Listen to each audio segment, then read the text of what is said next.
One morning, Edward was talking to Trevor when Douglas steamed by. He was pulling a train of heavy coal trucks. "Come on, Edward! Stop gossiping in the sun when there's work to be done." Later, Edward spoke to Douglas. "Trevor and I are old friends, and you and he have a lot in common, too." "We do?" quizzed Douglas. "And what would that be?" "Scrap," said Edward quietly. Douglas gasped.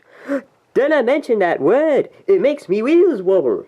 "It does the same to Trevor," replied Edward. "He was being sent to the scrapyard, but the vicar and I saved him. Now he's really useful again. Even so, the Fat Controller certainly does need another steam engine here." "Aye, he does, and quickly." That night, Douglas was still working. He had taken a midnight goods train into a station at a faraway part of the island where only the diesels worked. He was just shunting, ready for his return journey, when... "That sounds like a steam engine," he thought. The hiss came again. "Who's there?" A whisper came. "Are you a Sir Topham Hatt's engine?" "Aye, I'm proud of it." "Well, I'm Oliver, and I'm with my brake van towed. We've run out of coal and have no more steam." "But what are you doing?" "Escaping." "From what?" "Scrap." Douglas shivered. Then he remembered Edward's story about saving Trevor. "I'd be glad to help you, but it would have to look, though, as if you're ready for scrap and I'm taking you away." The drivers and firemen helped too.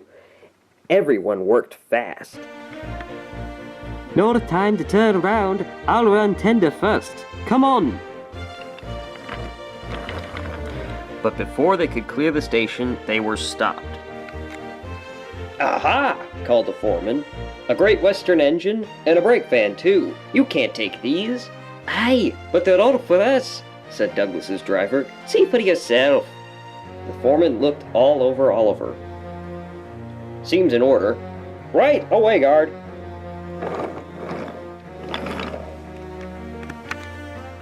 "That was a near thing."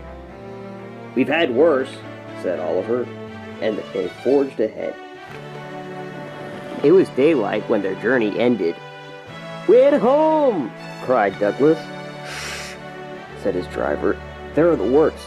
We'll find a place for Oliver." Oliver said goodbye and thank you, and Douglas puffed away. The next day, Douglas told the other engines all about Oliver. "Sir Topham Hatt will have to know," said James. "Douglas should tell him at once," added Gordon. "Well, here he is," said a voice. "Now what's this all about?" "Beg pardon, sir, but we do need another engine." "Yes, sir, a steam engine, sir." "Well, unless one has been rescued from scrap, there's little hope." "But, sir, one has." "Indeed, Douglas, and thanks to you, he is now at our works.